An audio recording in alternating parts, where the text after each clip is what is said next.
Shalom semuanya, di sini kami akan membagikan informasi dan juga hasil dari bioteknologi yang sudah kami buat, yaitu tempe.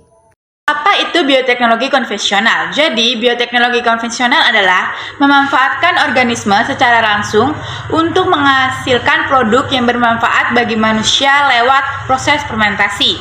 Jadi, contoh sederhananya itu membuat tempe dengan bantuan mikroorganisme. Fermentasi itu adalah proses metabolisme yang mengubah gula menjadi gas atau alkohol. Nah, kenapa? Karena tempe itu termasuk aerob karena jamur Rhizopus. Jadi dia itu membutuhkan oksigen untuk tumbuh dan membentuk miselium yang menyatukan kedelai. Prosesnya yaitu kedelai berperan sebagai substrat dan dilakukan inklusi dengan starter yaitu ragi tempe. Dalam kondisi cukup oksigen, Rhizopus tumbuh dan membentuk miselium putih. Miselium mengikat kedelai sehingga teksturnya padat. Nah, kekurangannya itu yaitu pertumbuhan miselium terhambat. Dan yang kedua, risiko kontaminasi bakteri aerob. Dan yang ketiga, produk bisa gagal fermentasi ya. Yang pertama adalah Rhizopus oligosporus dan yang kedua adalah Rhizopus olizae. Nah, proses pembuatan tempe terbentuk melalui fermentasi aerob oleh Rhizopus oligosporus. Setelah inokulasi, spera jamur tumbuh menjadi hifa yang disebut benang hifa dan membentuk miselium yang menyatukan substrat kedelai. Nah, selama fermentasi, enzim seperti protease memecah protein sehingga tempe menjadi lebih mudah dicerna dan memiliki tekstur padat yang khas seperti tempe pada umumnya. Proses pembuatan tempe yang pertama, rendam kedelai. Yang kedua, kupas kulit kedelai. Yang ketiga, rebus kedelai. Yang keempat, dinginkan kedelai lalu pembungkusan atau fermentasi. Kemudian ada suhu yang dibutuhkan pada saat proses fermentasi, yaitu pada suhu ruang 30 derajat sampai 32 derajat Celcius, yaitu fungsinya mendukung aktivitas enzim dan juga pertumbuhan miselium. Jika suhunya terlalu rendah, maka fermentasi akan lambat. Jika suhunya terlalu tinggi, maka kemungkinan spora yang bekerja akan mati. Kemudian ada waktu fermentasi yang dibutuhkan, yaitu sekitar 24 jam hingga 48 jam.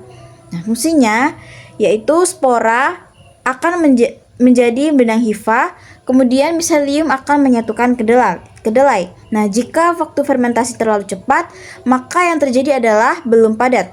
Kemudian, jika terlalu lama, maka akan terjadi over fermentasi.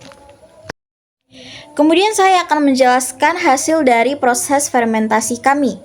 Nah, berpatok pada ciri fermentasi yang berhasil, yaitu berwarna putih, padat menyatu, aroma yang khas, dan juga tidak berlendir. Sedangkan hasil tempe kami yaitu berhasil karena memenuhi ciri-ciri tempe yang berhasil, yaitu berwarna putih, menyatu, tidak berlendir, dan juga punya aroma yang khas. Kemudian kami membuat inovasi dari produk kami, yaitu tempe dibentuk bulat dan juga dilapisi dengan nori, sehingga kami namakan dengan tempe nori. Alasannya karena satu, meningkatkan daya tarik, kedua, meningkatkan cita rasa, ketiga, punya nilai gizi tambahan, yaitu karena nori itu mengandung mineral atau iodium, serat, dan juga antioksidan. Yang keempat, meningkatkan penerimaan pembeli. Lalu dampak positif dari inovasi kami yaitu yang pertama, produk lebih modern dan juga kreatif, potensi nilai jual lebih tinggi, dan juga yang terakhir menunjukkan penerapan bioteknologi dalam kewirausahaan. Lalu selanjutnya di sini saya akan menjelaskan tentang manfaat. Jadi manfaat dari tempe itu yang pertama adalah nilai gizi yang tinggi, protein lebih mudah dicerna. Lalu yang kedua ada lebih tahan lama. Dan yang ketiga ada harga ekonomis. Kalau di sini ada tantangannya. Tantangannya itu adalah pemisahan kedelai dengan kulitnya yang harus teliti dan harus bersih dari kulitnya. Lalu yang terakhir di sini ada refleksi. Fermentasi menunjukkan rancangan Allah yang luar biasa melalui mikroorganisme kecil. Tuhan memberi manusia hikmat untuk mengelola alam dalam Kejadian 1 ayat 28, mengelola bumi. Ilmu bioteknologi bisa dipakai untuk melayani sesama, membuat makanan bergizi dan terjangkau. Kita harus bertanggung jawab dan menjaga kebersihan sebagai bentuk iman dalam tindakan. Melalui proyek ini, kami belajar bahwa ilmu pengetahuan adalah anugerah Tuhan yang harus digunakan untuk kebaikan dan pelayanan. Sekian, terima kasih. Sekian dari penjelasan presentasi kami mengenai bioteknologi tempe. Terima kasih atas perhatian dan juga telah meluangkan waktu untuk menonton video kami. Terima kasih, Tuhan Yesus memberkati.